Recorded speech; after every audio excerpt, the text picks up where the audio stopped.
all the mamas had a good Mother's Day. To my left, I got my man, a.k.a. Ruff, Greg Dawson. What's happening with you, man? What? Dade City, Waldo is not in the building with us tonight. World famous. He's off, but in his absence, you're welcome. Okay, appreciate it. And tonight gonna be fun tonight. We done covered, since me and you been kicked, we done did basketball, football, boxing, MMA, track.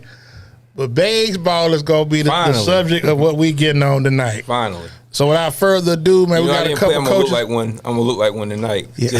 I wear my shades just for y'all. This guy. Okay. So without further ado, man, I'm going to introduce AAU coaches, Tampa Terminators, James Anderson and Lorenzo Benders. All right now, yeah. Appreciate y'all, really do. Appreciate y'all coming. Like I say, this is long overdue, man. So excuse me for being giddy, because this is something I've been wanting to talk about for a while, is the baseball in the Bay Area. And you graduated Hillsborough High School in 1989, so I know you saw a lot before you, a lot, after you. So coming out of Hillsborough in 1989, was baseball your plan? That's what you wanted to do? The path was clear. Okay. Because we had, we came up over on the east side at Belmont Heights Little League. Okay. And we had guys like Albert Everett, Casey Sheffield, Vance Lovelace, Dwight Gooden, Floyd Yeomans. Yeah.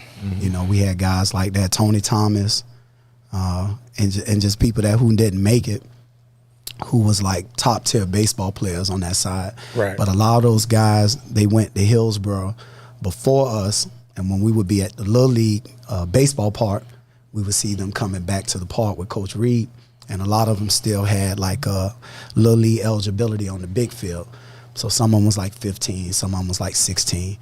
And they had this thing called the big Belmont, like the big boys between 16 and 18. So when they would come from the high school field, we would see them with their Hillsborough uniforms on. Okay. And once Dwight got drafted in 82, everybody that came from under that, we already knew it was clear. Yeah, the path was already there. We knew it was baseball. Well, it was no question.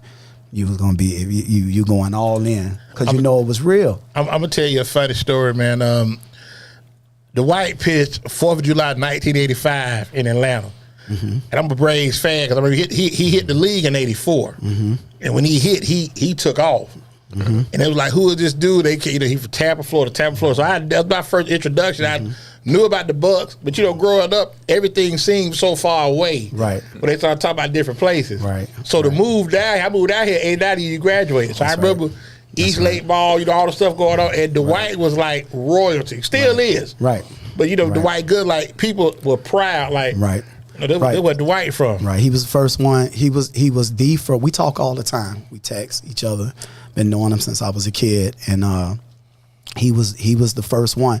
And it was just the way it happened for him. He graduated at 17, and at 19, in 2 years, he was in the big leagues. Yeah. You know what I mean? So when we was coming up over there, we just knew. And then, he coming up in the Benz, coming up the Belmont Heights Little League. Yeah. And then, Sheffield, he's right behind him, but he's a couple of grades over us. Yeah. And then we looking at all this. And then the main thing was when me and a guy named Keith Hopkins, we all came up. Okay, so Keith, we like this. So we played minor league baseball together for a lady named Miss Ann Sullivan back in the day. Miss Ann, she was the minor league coach. And when we were young, they were going to Williamsport a lot. Yeah, I remember that. Yeah, it was World Series. So the 80 and the 81 team, they pretty much they went a couple of times. They went a bunch of times, but it was that 80 and 81 team that pretty much put the park on the map. Yeah. You know what I mean? And so we wanted to be like Sheffield and Shag and Derek Bell and Maurice Crum. Yeah. You know what I mean? We wanted to be the next group of guys that would be on that team. Right. But on the big field, those guys was on the big field doing their thing. And then back in those days, it wasn't MLK at the time. It was called Buffalo. I still remember that. Buffalo wrapped all the way around the park, all the way past Young Junior High School. Wow. Past Lockhart, all the way on Lake. and people would come from all over the city, all ethnicities, just to watch all this talent that was at this park. Wow. You know, so.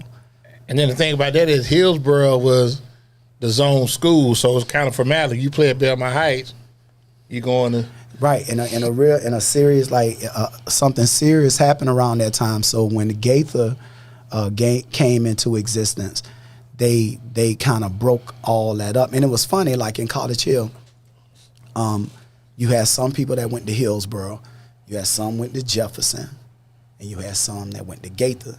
And if you were south of 22nd, around Ponce de Leon, a lot of them went to Robertson. Right. Yeah, I remember So that Hillsborough really didn't get What they had. Yeah. what they had. right. Okay. So moving forward, okay, you get drafted, you go out, you play with the A's. How long were you with their organization? Listen, I got drafted by the A's, Okay. but my father didn't let me sign. Oh, He didn't let me sign. Okay. My father was a social worker and a pastor okay. on the east side of Tampa. Okay. Right. So he graduated from USF, and Great he was a institution. Vietnam veteran. Okay. So my father, he could care less about baseball. You know, I'm one of those kids where it was like it was really on me. Okay. You know, like we was talking earlier about how the fathers, the lack of the fathers being at the park. Right. You know, I come from a 2-parent home, Okay. but my father had no interest in sports. So when I was drafted, my father was like, "You're not signing. You're going to get an education." So Okay. I went to Faulkner State. Me and Chris Wilson. Mobile, yeah. Shout out Chris, yeah. Out of My Mobile, man, we yeah. went up there, and I was up there for like a month. And I got into it with the coach, and I ended up back in Tampa. and I transferred to Polk College. Okay. Lakeland. Okay. And this was in 90. Okay. So it was me, Keith Hopkins was roommates. Okay. And Vernon Slater, he stayed. Yeah, Vernon was coaching at Millicent at one time. Okay. Vernon was in college with me. Okay. And shout out to my man Hollywood, Darren Jones. Yeah. The four of us. Redstone. Yeah, man. Yeah, man. Good brother. And Yeah. the four of us, we was at Polk College. Okay. And we was down there for a little while. And I played for them a little bit. And then I went to ACC. Okay. And then I went. Play with Donnell then. I played with No, me and Calhoun. Dewani. Calhoun was the Calhoun coach. was the coach, yeah. And Dewani Griffin. Him and I was in the outfield. Okay. At So he's there with us. Yeah, we was there at Yeah. Hillsborough Community College. And then something happened. Not nothing negative, but I'm saying the Rockies picked me up, and I went to like a tryout or something, and I signed with them, and I played with them for a summer, Okay. and we was going from time, and I was like, nah, man, this, you know, and that's when I went to the Marine Corps. But I think some of the too though is that Okay. that baseball, like especially like minor league, it's a lot of grunt work. Right, because if you're not a high draft pick, that's really how you're gonna survive. Yeah. Because there's a scale Yeah. on what you make. You get what I'm saying? Yeah. And you really don't make any money. Right. So a lot of cats get lost in minor league baseball because you got rookie ball, A ball, double A, triple A, and then you have the Devin big told me the leagues. same thing. You know, crazy enough, you know, when I was out there, you know who was playing for the Diablos, and I was, and appreciate your service, I was out in El Paso. Guess who was out there, and I didn't realize it until I think it was transition time. You're good. He'll tell you who's out there with the Diablos in El Paso. Gary, Sheffield. Yep. with the Diablos. Yeah. Yep. Yes, Because he was drafted by He was drafted. San Diego, Gary. right? He was drafted by Milwaukee. exactly. Yeah. Milwaukee. You're right. He was the drafted Brewers. by You're right. Milwaukee. I remember that. He was drafted by the Brewers out of high school, and he did his thing in the minor. They called him up quick. Yeah. Yeah, at that time, Gary hit the most home runs pretty much in the history of minor league baseball in a 2-year span. So they called him up early. He got called up like at 18. I got a buddy of mine, man, I used to work with this years ago. And he said Gary Sheffield hit the ball harder when the ball jumped off his bat. So he hit violent. Yeah. And I just remember this was like 19. He was like playing. That's year he played with the Padres. Where he almost was close on the Triple Crown. That That season. So it was like I'm working at Chase. So it's a buddy of mine. That was Matt. like, I think that was like 92. Who did he lose the MVP to? Because somebody, I know I was 92? because I don't celebrate anybody. Yes. I don't know who it was 93, but I think it was the 93 season. It was 93 or 92. Might have Should've been been Bonds. the Might have been MVP Bonds. It might have been Bonds. Might have been Bonzi. I'm not sure. But he put up crazy. But he put up crazy numbers. Insane numbers. And he said, my buddy Matthew Perlet, if he's out there, Matt played for Clearwater High, and he said Hillsborough came over, and he said, man, he had never. He said he played third base, and he said he was like playing like on the grass because he hit the ball that say was violent. And he said, the coach, I said, as a kid at Hillsborough, he hits the ball very aggressively. So he's like, they were warming up, he said, man, that Shea Sheffield was killing the ball. Gary put up records his senior year in this city that's still saying. In the span, probably Gary's entire high school career, he probably only struck out 2 times. And he has the record for the most home runs in a single season, got like 14 or 15. Wow. He's in 86 with National Gatorade Player of the Year. Now, what position did you play at Hillsborough? I played first and played outfield. Okay. Yeah. All right. Yeah. I played outfield. And Coach, where'd you go to school? He just here sitting with me. This my little brother. I was young. He was a football guy. He went to Plant. I watched him. He went to Plant. He's a guy. Yeah, he's a Plant guy. So let me ask you. So moving forward, so you go through the Marine Corps. What gets you back into coaching youth baseball? When I came back home? Yeah, what got you into that? I came back to Tampa in 1998. Okay, Club Atlanta, jumping the garage, swinging. It's a lot going on back but listen, man, I had already passed all that. Okay, yeah, because I'm up in DC. Amazing. You understand what I'm saying? Electric. So I'm stationed at one place for the entire 4 years. I was up there. Oh, wow. You get what I'm saying? So yeah. I had the Northern Virginia thing, all that. So when I came back home, I wasn't really, into all that. I understand. You know what I'm saying? So I got back into coaching. I would coach here and there, getting into it. But when I really went all the way in is when my youngest son was born. Okay. His name is Chico. Okay. Chico. He's 11. So that's when I got like, you know what I'm saying? Laser focus. This is what I'm going to do. This is what it is. This is the direction I'm going to take. Now, I would jump in and out. Dewani, Ty Griffin, my man, Ty, great, Taylor Ty Made. We all had a team at Bama Hype, but my son wasn't playing. So I would coach, but I was like, man, I wish I had a boy, that could play baseball. So I was coach, but when my son was born in 2012, I said, you know what, I'm gonna get all the way back in. I'm gonna get in there, and that's where I really found my love for the game again, because baseball can break your heart. Yeah, because it's a lot. It's a lot that goes into it. Yeah, the best player don't always make it. But even with that though, like I said, it's a lot of work. Devin said that too. It's a lot of work that you put into. And I think like with your son at 11, was he receptive to you when you, hey, look, you gonna, because we got dads that, hey, this what you gonna do. Right. You gonna do, this what you gonna do. Right. One thing about my son, see, the baseball pedigree is there. My cousin is Tim Anderson. He's the shortstop for the Miami Marlins. Got drafted by he's from Tuscaloosa, Alabama. Yeah, but he got drafted by the White Sox. White yeah, Sox. Okay, I remember that. Yeah. So Tim, he got it from our side of the family. Now his dad, man, was an awesome baseball player, but he got caught up, way back in the day. Yeah. And he, my cousin, he was pretty much incarcerated the entire time, Tim was coming up. Okay. But my point is that the pedigree is there. So my son, he's receptive to it. He doesn't have a problem because this is what he want to do. Okay. He came to me when he was young. And he was like, this is what, he had no clue. A lot of us who play baseball at a high level and guys who play at high, they hate it. They can't with the politics of no, it? that too, but like the way the game is, what's the word? Analytics. Analytics, yeah, that's the new word. They don't like it. They don't like it. They don't even. I got friends call. we don't have. Despite what he's going to say, we don't have a championship in Tampa because of analytics. Because when my man was hot and pitching, you pull him on analytics, and I've been wanting him fired since then. Right. A lot of guys that play at a high level. I just feel bad for you. They don't like. They do not like. Throw it till it comes off, game, man. The state of the game. But I think now is that it's so much money that's being made now. When you sit back and think, I'm thinking about like, I don't know what Dwight contract was, say in '84, but Dwight probably wasn't making $300,000 a year.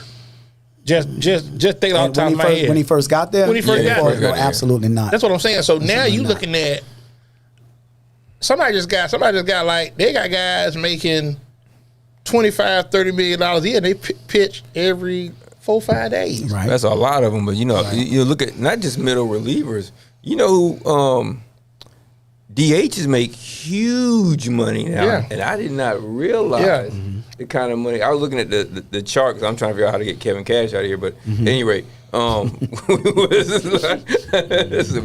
I saw the numbers. I'm like, not for what we make here in Tampa, right. but I started looking at some of these other guys and say, this dude make a lot of money. Right. And all he does is hit now because now you have right. They earn it. I feel they'll deserve it because they play 165 Right, games. but like you said, but even that, the athletes market always has get the changed. money. That's a I ain't lot about of the games, athletes getting the man. money. The market has changed, That's so the a lot money's of a lot games. different too. So I mean, I And get it's it. Insane now. It's very political.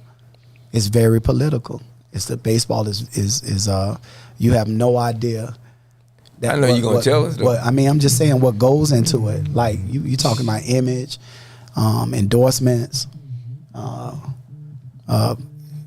really the game. I mean, when you look at It's funny the you lack say of that. African Americans. That's talking to you about It's that. funny you say it because I'm being from Atlanta. I'm a Braves fan, so you know we grew up. You know, you had Dale Murphy, Bob Horner in the '80s. Then we slide to the '90s. It becomes a little more urban. You got Ron Gant, Dave Justice, Dion, Brian Jordan. Slide to the 2000s. Now you got more of the Greg Maddux, Tom Glavine, Smokes. Now, our three biggest names are Acuna, Albies, and Ozuna.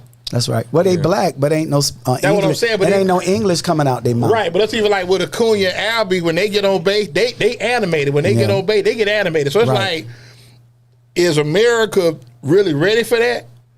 But I think in Atlanta, you ain't got no choice but to, because that's what, I mean, we got Ryder, we got some bats, but when you see Albie, he got his hair crazy, Acuna got his jewelry on, it's a lot going on. So that's why I say, I just think for me, as a fan That's right. of the game, I love it. But when you talk about that conservative fan that's Very conservative. 30, 40 year season Say it ticket again, holder, Jarhead. that Say it grew up, again you know, for that him. grew up watching Very, Phil very, Negro, there you and go. his Very daddy, conservative. his daddy left his tickets, you know, Right. in his will.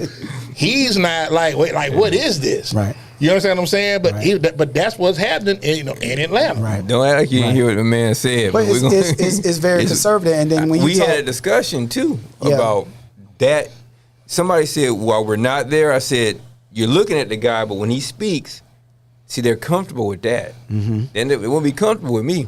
Like I have an issue with we'll talk about later on about Gary not being in the hall. You're not gonna make that Right. make sense to me. right? Yeah, my man, and shout out to you, Bug. You know, he should be in the Hall of Fame. Absolutely. Agreed. Without Absolutely. With the numbers, and Without that's what it should be predicated, just on your numbers. yeah, without a doubt. Regardless of your voice, what you've stated, how you feel on certain things, it should be what you did between the lines. Well, you know, y'all from urban areas, truth alone will get you sanctioned.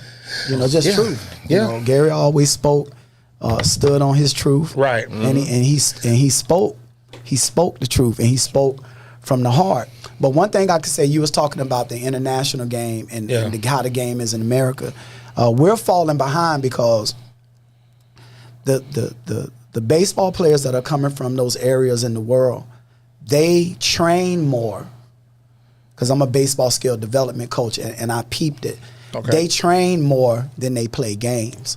Almost like in basketball, they talk about in basketball, we practice 6 and play 1, versus here you practice 13 days and then you play 13 games and may practice. And that's not good. And that's why Right. you have guys who just won the MVP again in the NBA. And so you have internationals, right? Jokic. They are very good at training. They train, even in Japan, they train more than they play games. So when they come and play games, they are more fundamentally sound. And that's one of the things with the ball players in the urban areas, they're not fundamentally sound anymore. Tell You what get you I'm said. What you saying? said the other day, Daryl, about the last 3 have not been American in basketball. NBA, like I said, the last Jokic, Jokic, Giannis and Embiid. Embiid, yeah.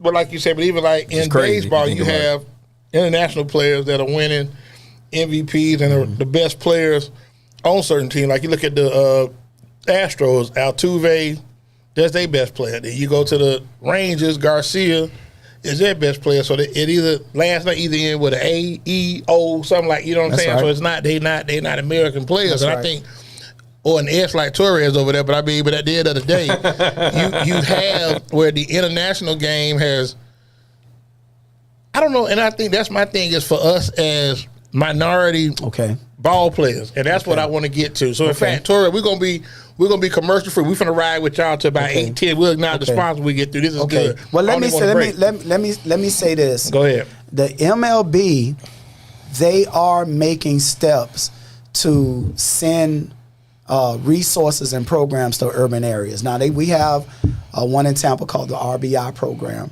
I've heard of that. Okay. And Carl Everett and Mark Whitten, hard hitting Whitten. Yeah, they are home run. Yeah, they are on that committee. So and they're doing a lot at North Seminole. Okay, and then my man Michael Gibbons, the travel ball team that I coach on, the 12U, inner city baseball of Tampa. He gives back a lot to the inner city, and Tampa is one big inner city. So it's not just about skin or complexion, but inner city consists of all of us. And when it comes to baseball, I try to stay away from the race thing, even though it's a component. It is a component, but there's a reason why we're not thriving, and I got a list of reasons why we're not thriving. But there's only one race in baseball, and that's the race to first base. You understand what I'm saying? But however, there is a problem. We should have more of a voice and a face in the game. Dusty Baker brought that up, didn't he? We should. That's right. We should. Brought it up, bro. We should. Like I said, I think we got Ron Washington. I think we got one black manager now, or we got Ron Washington. That's it. There's a reason. We don't help ourselves with this question, even though the question is legit, and there is powers that be. Well, I want you to say that again so this guy to my left can hear you. Say that again so he can hear you. There is reasons why we don't thrive in baseball anymore. And I'm at the grassroots level, and I'm going to bring out those reasons. I'm going to bring out those reasons why, because I'm a solution guy. You know, I understand what the problem is, and there are people that are behind the scenes that we're still fighting that fight. You know what I'm saying? That fight that Jackie Robinson fought. But at the same time, we are not helping ourselves with a lot of things on things that we can control on our level. Look at me. No, if he's talking about personality, attitude, it has nothing to do with that. It ain't got to do. It don't. It's going to be economics. It has more to do than economics. I mean, it's going to start. I have a list. I'm gonna go into the list, and we can have a dialogue. Hey, I really want to know. Listen. I've been on this for years, and I never played baseball. But tonight is the Tampa Terminator show. We hanging with y'all. Y'all drive. Yeah, the Tampa Terminators. Y'all picked us up. We ride with y'all. The Tampa Terminators. We're terminating I would like a hat too. Illiteracy, ignorance, and incarceration in our inner city in Tampa. All right. I'm a licensed barber. I've actually gone to the youth facilities, cut hair, the whole 9 yards. I partnered up with the city. We go to the Cyrus Green Center on Tuesday nights. And we teach kids the fundamentals of baseball. But you would be astonished the lack of participation that we get at Belmont Heights Little League. That's what I want to get to. So there's a reason why. So the resources are there, but you cannot make a kid or a parent be into baseball. There's a reason why it isn't the way it was in the 80s, in the 70s, in the early 90s. It ain't just one thing. It ain't just about race. A lot has to do with how we are as a people as it relates to baseball. Is attention going to be one of those things, attention span? It has nothing to do with that. I'm telling you what, this is something that I look at. It's just like anything. It can't be around you. It can't be on you. Baseball got to be in you. And I'm gonna say this, and I'm gonna so you know about it. My cousin, if you go to YouTube, look up the Tim Anderson story. You have to see it. Tim, he didn't really play baseball coming up as a kid. He was a basketball player. He hurt his knees in high school. His friend asked him to try out. He tried out maybe his sophomore, his junior year in high school. His first game in high school, they DH'd him. He played in the outfield. Second year, his senior year, they moved him to second base. He hit a home run. One scout was out there. He got one scholarship offer to go to a JUCO in Mississippi. 2 years later, he's the 17th pick in the first round from the Chicago White Sox. And that's what I was getting to. How did that happen? He outworked everybody. Yeah. But watch this. The parents don't allow the kids to develop the skills to play baseball. Parents don't allow the kids to play outside to develop the athleticism to play baseball. Social media, phones, games are the interests of this generation. Now watch this. When we was coming up, wherever neighborhood you stayed at, they had a free lunch program at the park. That was your park. If you was from Culver City, West Tampa, right, you was at the Boys Club in West Tampa. Right. If you was from the East Side, we stayed by Ebo City, you was at the Boys Club. Flipping, tag, butts up, fumble, swimming lessons at Sowers Green, swimming lessons at Memorial Pool. We jumping off the high dive doing gainers at 10 and 11. Right. We were more athletic. Right. We did so the parents now, the kids have phones. Yeah. They're not outside like we used to be. Throw up tackle, playing 21. Playing strikeout. Right. It's a different generation. You know, do they even play tetherball anymore? We used to play that. You hit that, the ball. Fool's ball. We was outside. We was outside. So my cousin, because he was outside, when he committed to baseball, he was so athletic that he picked the game up quick. And he just outworked everybody. Right. So how did he outwork everyone? And he never played AAU coming up. He never played travel ball. And it's funny you say that, because even like nowadays, wow, I didn't know that, but I thought you'd have been. You watch kids today. Kids watching football, they watching basketball, or they have interest in track. They'll watch track. But they sit down and to see kids watch baseball games, you know, being a Braves fan, we were trash. We suffered. We were y'all real watched it. sorry. I'm talking about the early days. Yeah, y'all had Rorsted. Y'all had Ramirez. Y'all had Pascual Perez. Yeah, Glenn Hubbard. Y'all had Glenn Hubbard. Claudel Bob Horner. Yeah. Okay. Oh, tell me again who we have. Bob Horner. He had 4 home runs in one game. Yeah. But the average kid ain't into it like that. And we would get the New York channel, the Chicago channel. There you go. And the Braves channel. I watched it all. I was there. Yeah, he know what he's talking about. I was there. Ken Oberfeld. Yeah, I remember that. Yeah, but see, that's why I said Terry Pendleton. Right. Lonnie Smith. Then you get to the y'all start turning that corner. Yeah. Right? And they got David Justice. Ron Gant. Yeah. Okay, Ron Hunter at first base. Yeah. So y'all start turning that corner. But the thing, Nixon and center. Come on, man. Yeah. Y'all had on the hot corner, y'all ended up getting TP. Well, we got TP. But that's why. But I think the thing nowadays is that the narrative with parenting is everybody think their kid is gonna be the next LeBron James, the next Steph Curry, the next Patrick Mahomes, the next Tyreek Hill. Ain't nobody talking about baseball. These kids think we do it though. Some of the kids the same thing. They say, "I want to be such and such." How you gonna get to do all the kind of things, and they don't know how to practice all the kind of stuff. Right. Kids the same thing. They say, "There's no I want to be instant such and such," but how am I do? That's right. There's no instant gratification in baseball because it's a microwave society. They want it right now. It's a process. They want it right now. Baseball is a process. It's gonna take a minute. Yeah. Before I'm gonna bring up the list and talk about why they not going to be in the process because of the economic piece. You know, I'm at number 2. There's a lack of number 2. So that was number 1. Go ahead. The parents don't allow the kids to develop the skills to play. We played outside more. Yeah. Real deal. Did. all summer long. They had to make us. Sometimes with no choice. Come in the house. Yeah. You had to come in the house. You had to drink. What she said, you're making my electricity. Go get that water. Keep my door closed. Keep my door Stay closed. outside. Or you gonna stay outside. Or you had to come in all day. And you better take a nap. Right? Yeah. And then you had to drink from the water hose. Right, so it was something in the water in Tampa. So we run it. We outside. Our whole youth. Or get on your bicycle, go to another neighborhood. That's another thing. Yeah, the kids today collectively are not wired like that. Right. Number 2, there's a lack of organization and respect at the grassroots level. Yeah. There must be structure within the organization, and there should be a standard operating I should sit right there by him and just look at you the entire SOP. Hey, listen. Hey, nobody's more rigid than me. I'm just trying to figure out the excuses that you would give is something that I They're would. not excuses. That's the truth, though. These Look kids, at man, they don't I'm get once outside. a Marine, always Marine. Hey. I did something, you know, I played at a high level as a child. You can verify whatever. You get what I'm saying? And the guys that made it, they always talk about me and talk about how I was. Man, you should have been there with me. But our stories are already written. Your life gonna go the way that he wants it to go. Right. You get what I'm saying? But I'm a Marine for real. I'm gonna tell you what it is. I'm there in it. You get what I'm saying? I'm not biased. I have friends, high places, low places, and I'm very involved in the game. Right. There's a lack of organization and respect at the grassroots level. There must be a structure within any little league, and there should be standard operating procedures, SOPs in place, followed from registration to the end of the season, from the beginning to the end.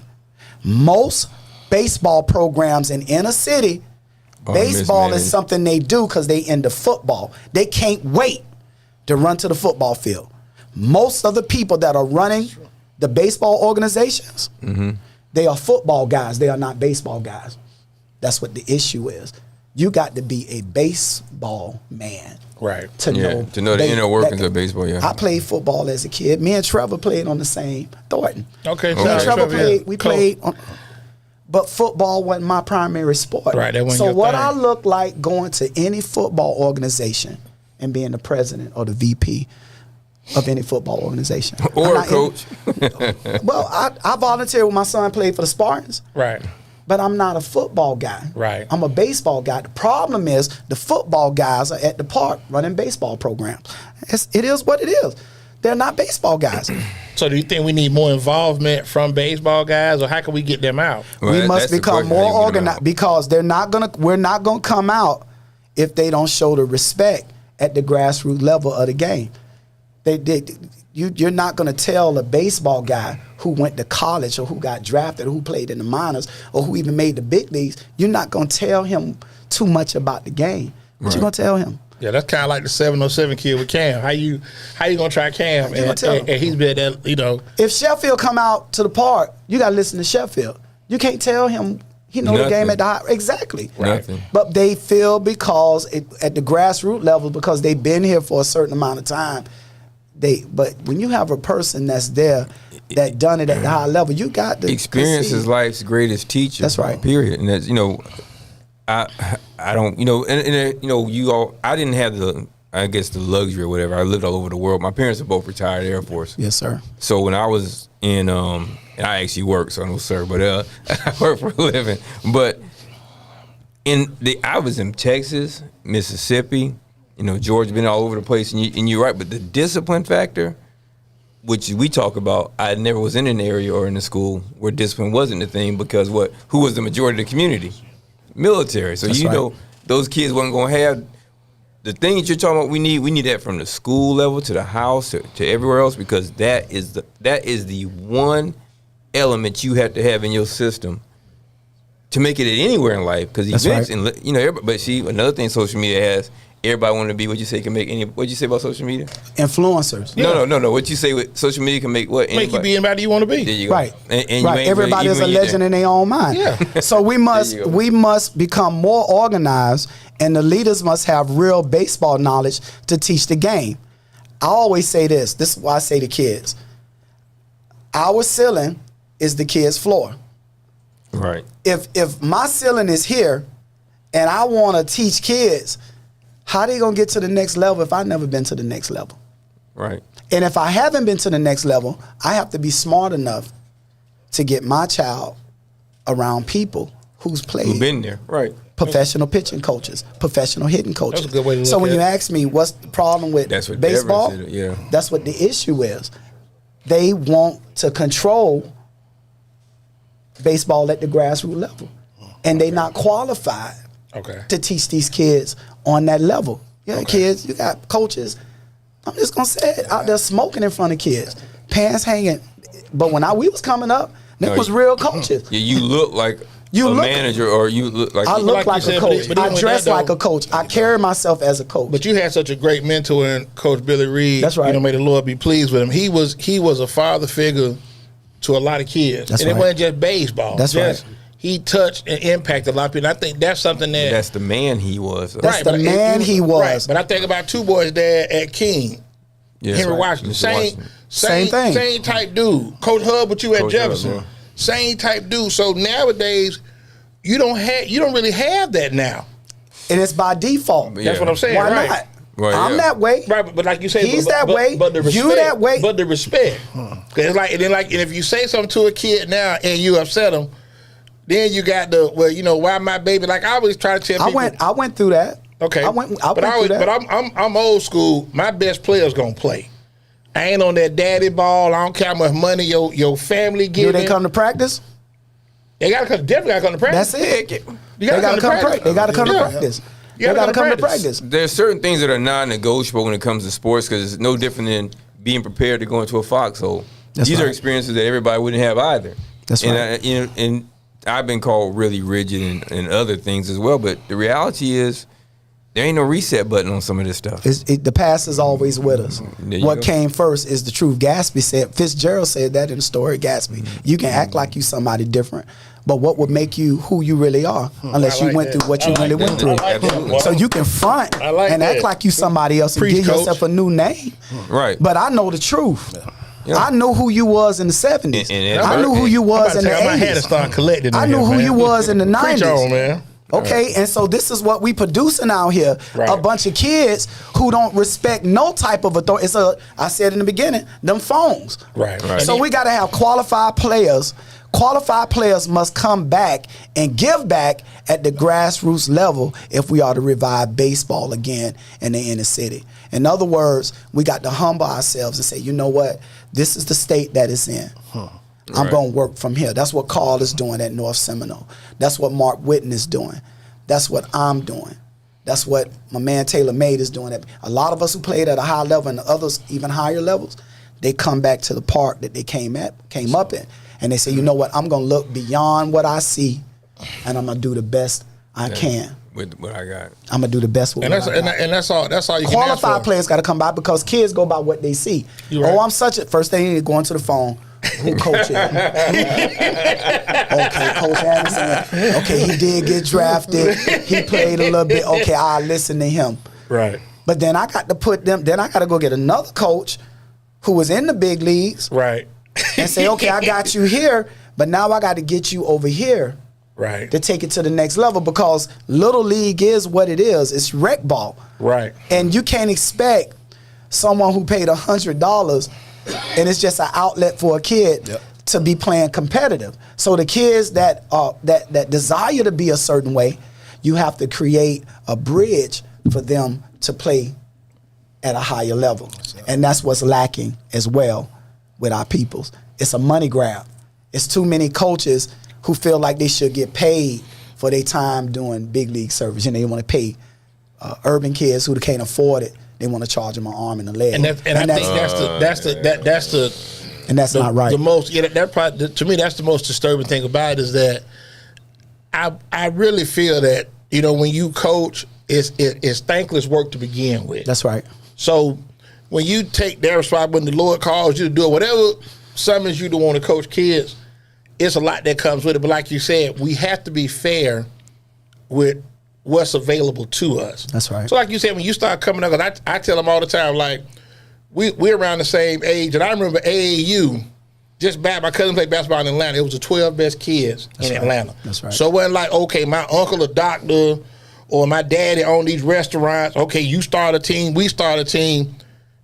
The best players were on this team, and that was it. That's right. But see, now the narrative is, okay, you know what? We can come up, we can do a team and get our own team, and we can. Everybody has a travel ball team now. Right. You got guys that I know for a fact wasn't even on my level in high school. Now all of a sudden they're a travel ball coach. Yeah.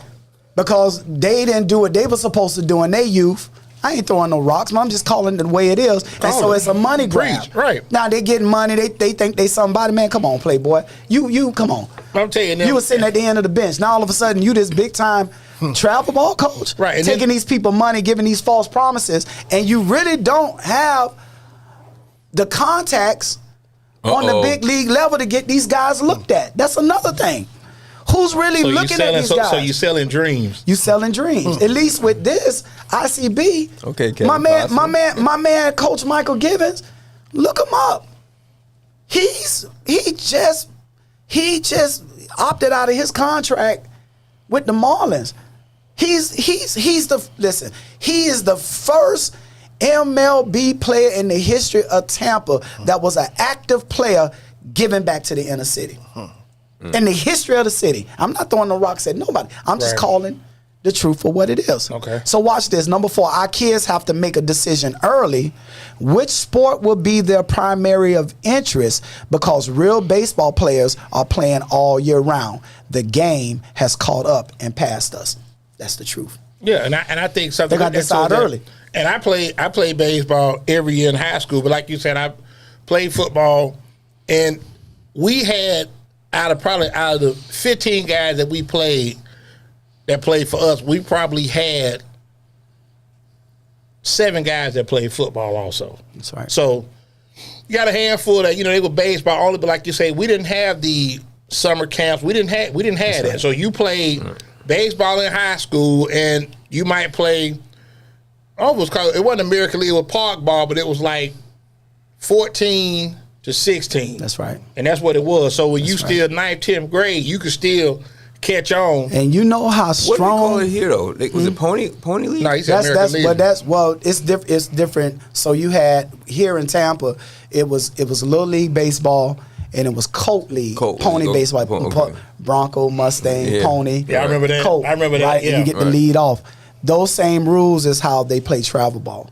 You get what I'm saying? Right. But the American Legion was kind of like a travel ball team. Right. Whatever high school you went to, there was an American Legion that was in your area. Right. And then you played for the American Legion. So like Post 248, they had Jefferson and Jesuit.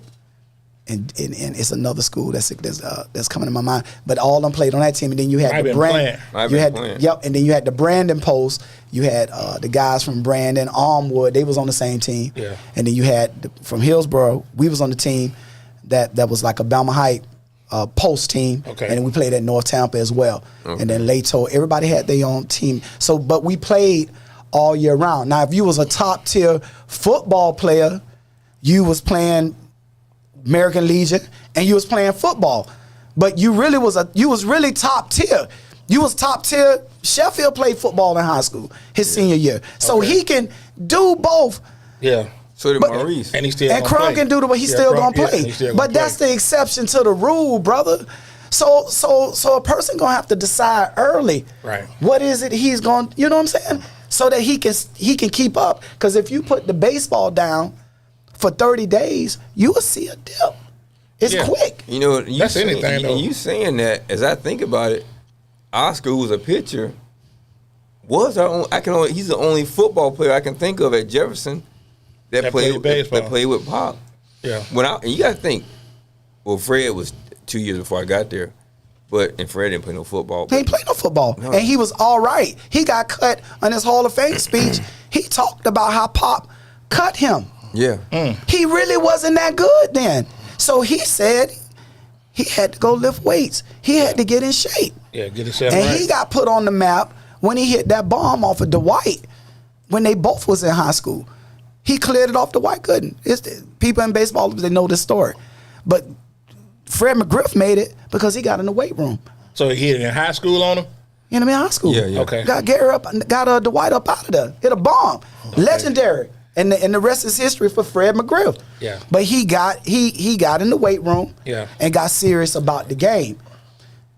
With our people, they think you just gonna be good because you're good, you're athletic. It ain't gonna work like that. You gotta work. Especially in baseball now. Yeah. These boys going to perfect game. These boys playing since they 6. Yeah. My pops brought up, your uncle brought up, he said another thing is the guys that are overseas, they don't play, not overseas, well, at one time, the guys in the foreign countries don't play on perfect fields like we do here. They don't. No. And so the ball, so they can catch any crazy hop. They don't. Yeah, but they don't see no crazy hops here. But even better, what Coach Anderson was talking about with when you start talking about travel ball, that's expensive. Let's say a family of 4.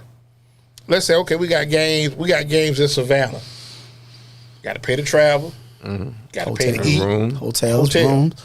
And then you eating breakfast, lunch, dinner. Because I have a partner by Carl Fisk, couple house, shout out Carl. His son played at Durant. And he was just saying, like, when they go these trips. Okay, look, you might have Billy and Joey, their mom and daddy go to Longhorn. We can't go to Longhorn. You know what I'm saying? We ain't got Longhorn. I can't feed. Come on, man, he cutting hell. You know what I'm saying? So we can't feed. Right. Everybody, and also you. And shout out to him, his son just graduated too. FSC, left head and hitter, he can hit. Hit the ball. But and I think that's the thing that we have to get back, and this is just something that I really struggle with. When you see Palmacia, North Brandon, the support is a little different. And I think that's something that I struggle with, that we do not support. We don't. And get behind. We don't. Because like I said before, there's a lack of organization and respect at the grassroots level. You can't expect a person that come from an inner city situation and they do what they supposed to do. They go to the service, they go to college, and they claw and scratch to bring themselves up on the shoulders of their parents and their grandparents. You can't expect for them to just keep coming from Wesley Chapel and Riverview to go to a league where there's no organization. Nor respect. Nor the respect. Right. I'm talking about especially when you come from that at home. Come on, Doc. Come on, man. When you come over there at home, like you're saying here, we finna go out here with these hooligans. Come on. And one of the biggest misconceptions, and I'm going to say it, one of the biggest misconceptions at Belmont Heights Little League back in our heyday, one of the biggest misconceptions is that the players that was top tier, they thought they came from, the majority came from the projects that was on the all-star teams, and that's not true. Most of them came from two-parent homes. I'm not knocking those who come from single-family homes. Right. But what I'm saying is, if we're going to revive this thing, there must be a foundation, there must be structure. Those guys came from Northview Hills. Those guys came from Jackson Heights. Those guys came from 34th. Those came where I lived at in the Ybor area, off of 22nd, off of, you know what I'm saying, around in those enclaves, and off of Lake, in those neighborhoods.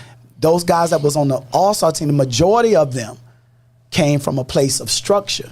Right. So what happened was, when the 80s passed, we lost all that when the Grovers and the male guy, Coach Skin back in the day, Coach Skin, who was the mailman, and Billy Reed, and all those guys started getting older, we lost that. Nobody took the baton.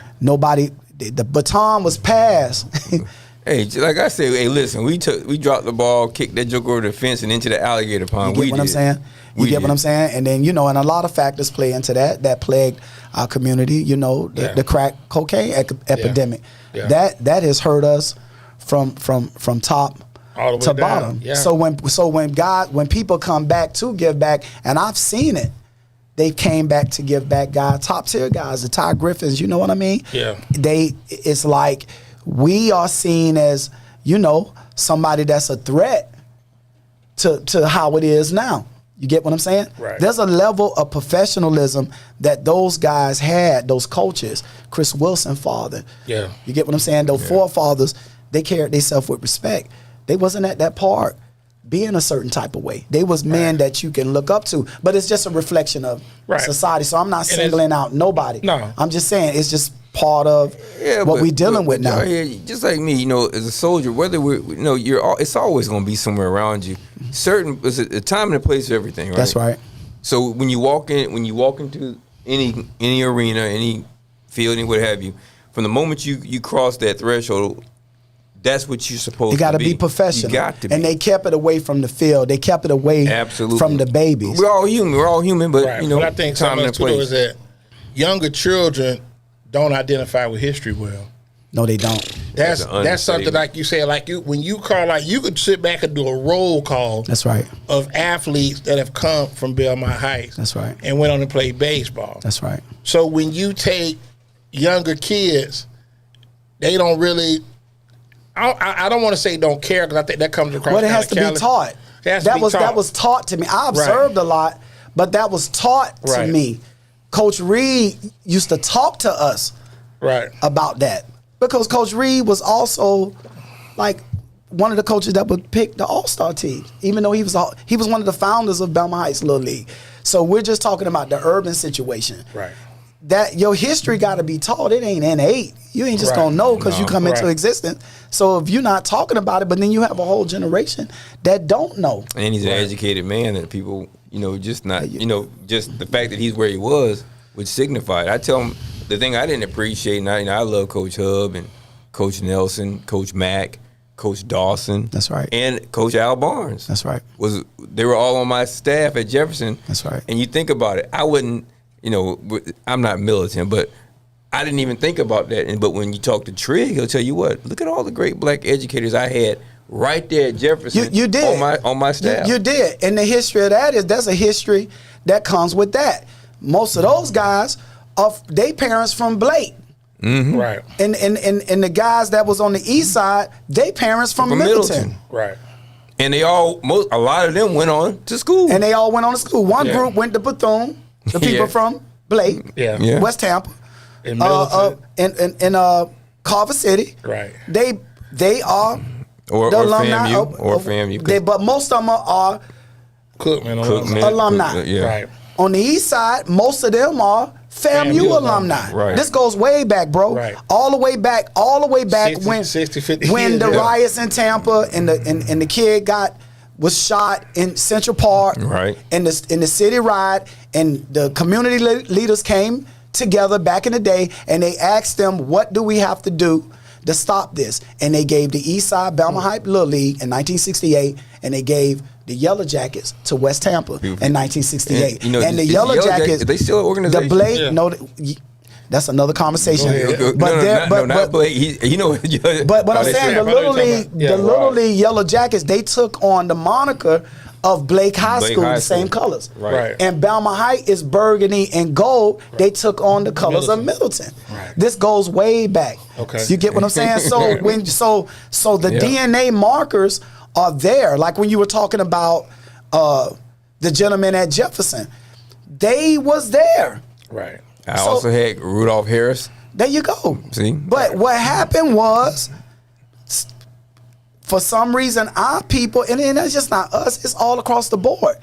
In the society that we live in now, people just don't honor and respect those who have preceded them. Right. And it's from top to bottom. And I think something else too that's sad is that Chris Rock said something on the show about 30 years ago, and he said, you could go to school, have 2-3 degrees, but you're gonna get less respect than that dude done did 8-9 years in the penitentiary. There you go. and that's what I'm saying. So it's like, and I know, like growing up, because you saw Tampa evolve. Like That's right. you saw Tampa grow. Then when you came back, you saw it was different. But like we had Not Jenkins on here earlier this month, That's and we talk about how drugs really changed. It really did. I mean, it really changed it. And that's why I'm not going to put it all on, like, because honestly, people do what they know and they do the best they can. Right. So you can't, I can't point the finger, but it's deep.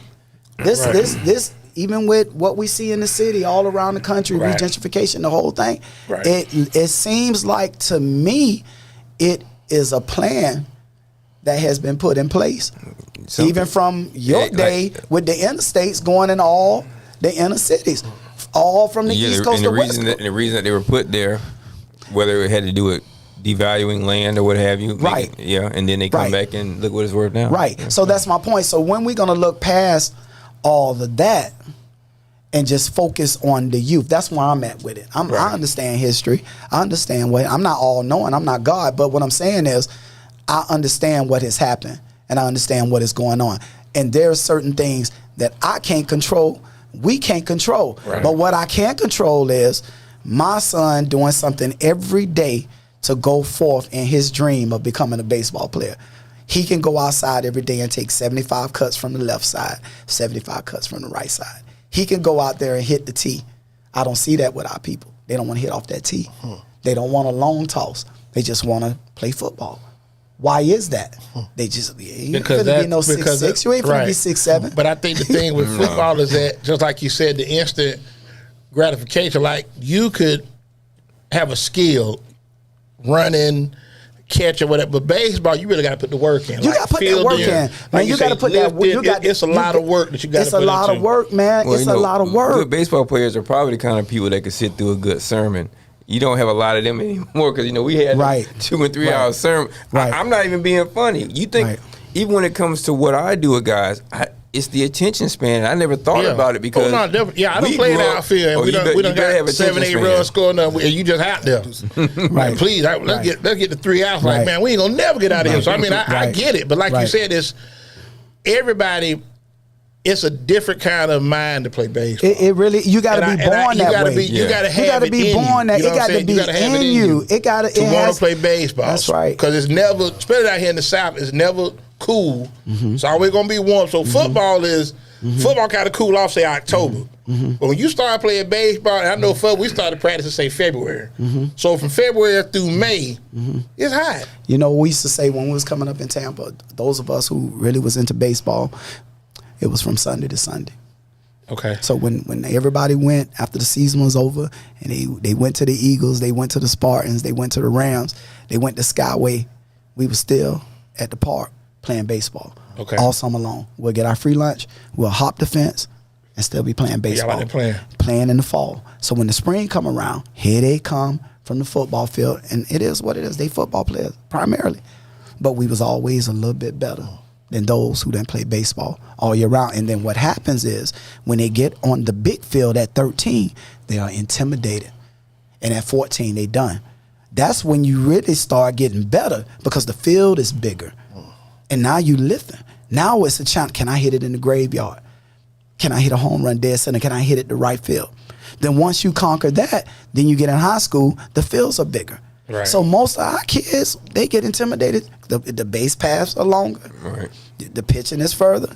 So let me ask you, what got you as a youth into baseball? What got you into that? Man, so when we moved to Tampa in 1977. Okay. We moved from up north. Okay. My father was a military guy. Okay. We moved to Tampa in 1977. Okay. And I don't know if it was 77 or 78, but I remember the first year I played at Belmont Heights was in 78. But one of those years, they had the major team, I think it was the team, one of those teams went to the Little League World Series. Okay. They came, we stayed on 22nd Street. Okay. They was coming down the street in the Army fatigue. And I was like, where they going? And it was like, Belmont Heights. So a little bit after that, my man Keith Hopkins, his auntie stayed in our neighborhood. Okay.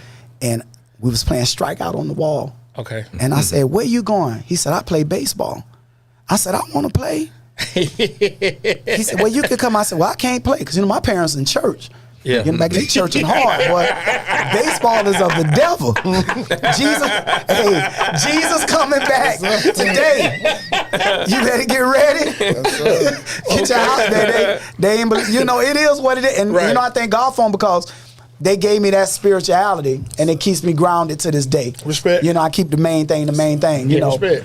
However, they just was not with no sports. They went to church more than everybody, and they was in church all day Sunday. Okay. So I was scared to ask my mama. Okay. I said, well, can you ask? He said, yeah, I'll go ask her. He said, what's your mama name? I said, Miss Anderson. Okay. And he went there, he said, Miss Anderson, can your son, I'll take him to the park, I'll bring him back. And shout out to Keith Hopkins, man. That's all right, man. That's all right. And when I jumped off the project porch, we stayed on 22nd College Hill. Okay. And we took me over there. And from the day I got up there, man, I just loved it. You loved it. It was already in me. Right. And when I got up there, I saw how organized they was. Yeah. I was in the minors. Back in the minors, we had jeans. You had to wear blue jeans. Yeah, I remember. I saw they had something in the center with Miss Ann. That was my coach. That was my coach. We had blue jeans. We had white jeans on Saturday and blue jeans during the week. And we had the burgundy shirt. It said Astros and Colonial Cleaners on the back. Yeah. I played for Miss Ann for about 2-3 years. Okay. Then when you go to the majors, you got like a real professional uniform, like a pinstripe button-up. Yeah. And you just took pride. And I think something else too, there's a lot of black businesses supported. They did. So you had the sponsor on the back of the Wilson and I thought I'll tell you something. Listen. Florida Sentinel. playing at Bid Hill was like when I saw a kid, 89 with the. I'm like, yeah, man, it was real big. We didn't have sponsors. It was a real big deal. You played at the park, and that was just everybody had to say like it was like 7 the Braves, the Reds, Dodgers. It was a real big deal.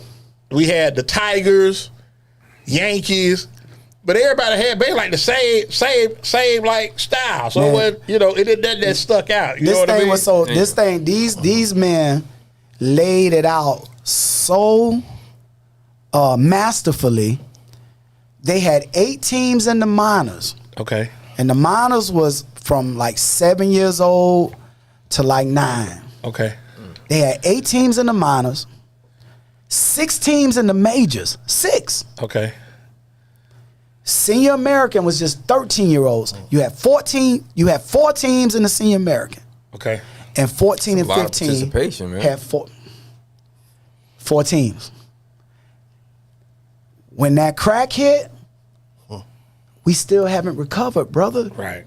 We have not recovered. So when we ask what I'm putting out, what we have to do, but we still have to keep in mind, this stuff ain't been 100 years ago. It's Not still fresh. Yeah. I'm coaching kids whose parents were born in 87. Yeah. 88. In the crack era. And they were crack babies. Right. I know their Right. parents. Right. And so the kid, I'm just being real, the kid, half of them got ADHD. See, that was what I was getting to when it came to attention. One thing about our community, no matter where you live, if you go to church, even if you didn't want to pay attention, you wasn't allowed to be. I ain't got to tell you, you better not be fidgeting. Oh yeah, it was. That's why when I went to the military, it wasn't hard. It wasn't hard at all. I felt it was like, okay, wow, this what I was already doing. You already been doing this. I had to make my bed up in the morning. It was yes sir, no sir. I had to. When a man came in the room, I had to stand up. And my dad taught me all this. Right. So I was already wired a certain way. So I took to it. I took right to it, picked up rank the whole 9 yards. Okay. And growing up in church, you would have to talk about what he preached about. And then you went to Sunday school. And you had to stand up before service. Don't bring up that R word too, because you had to do that every year. Yeah, man. You had to go to that revival. You had to go to revival. So my dad, he was a revival style preacher. So he's like, no, we bring the church on the streets. So you out there with him. I'm out there sitting there playing drum. They calling me church boy. You get what I'm saying? Yeah. But I was a ball player, so it was just like I got a pass. Hey boy, that church boy cool, but he can hit. Boy, he can throw hard, And I was just always myself, and I never ran from that. Right. Like some church kids. You embraced it. I embraced it. I really did. I was like, okay, so what? Y'all go to church, but you ain't talking about it. You know what I'm saying? Right, You just ain't right. churching hard as us. Right. But we did the Sunday school thing. So that level of My grandma, my maternal girl, they were church. So we had a revival. We was in the country, so it was a little different. So every night. right, they ain't playing. At all. And you gonna be there, they gonna be hitting them bongo drums. Yeah, I was laughing when Lisa said, man, I did Monday and Tuesday. That's how I called my aunt. I said, man, come get me. You want to go somewhere? This ain't gonna work. Yeah, this ain't gonna work. And then back in them days, and they had, I know this kind of off topic, but it all ties in. They had no temperance, so they would have us in church to 10 at night. And they saying you better go to school in the morning and make good grades. Yeah, because church, however long they wanted to go, that's what it was. And they say you can't quench the spirit. Not in here. You better not come. And then everybody testify. Yeah. If you say no testify, if you testify, don't sing. So I'm going to church and I'm coming from the game. Yeah. And they still in church. I'm getting the game over 8:39. They just getting started. My dad just getting up preaching. So we ain't getting out there till 11. And this was my school whole night. This was my entire youth. High school. I was raised in church. Yeah. But the baseball just gave me an outlet. That was your outlet. That was my outlet. That was your getaway. That was my getaway. And I loved it. Yeah. And I loved it. I loved the game. It wasn't about race with me. So let me ask you, with the church, when you went to your dad about playing baseball, was that like how'd that conversation go? This what he would say. May his soul, may he rest in peace. Man, Bishop would tell me, he say, you can play baseball, but there's only 2 rules. You got to keep your grades up, and they better not be asking me about letting you play on Sunday. Sunday is the Lord's day. So I would get my man, listen, real story, man. I would get my man Paul Russo and Ronnie Brown. Oh, Paul Russo with the Robinson Russo. We was tight, man. I'll get Paul Russo now, and I'll say, man, can you ask my daddy, man? He's like, man, your daddy mean, boy. I don't know. But Ronnie, my man Ronnie Brown went to Jesuit. Ronnie Reverend Anderson, we really need him for the team. We really need him. We need this one. I played another little league. Okay. And he was just like, I'll let him go this Sunday. And then I'll be leading. He said, come in here. He said, don't you ever bring them in here asking me, can you play ball again? Oh. So it was just always a struggle. But then when I got to high school, and he saw when I would have little write-ups in the papers, and he was like, boy, you're really good. He was like, I'm going to let you play. But I always knew he was gonna stop me from signing because my father was a stickler. So you already knew that, like, okay. Yeah, my father was really in the education, doc. And I respect that, but like I said, but you already knew if I get drafted, he was gonna do something to block it. He was gonna say he gonna do something. Well, one thing is he blocked in Pop's defense. I didn't know him, but may the Lord be pleased with him.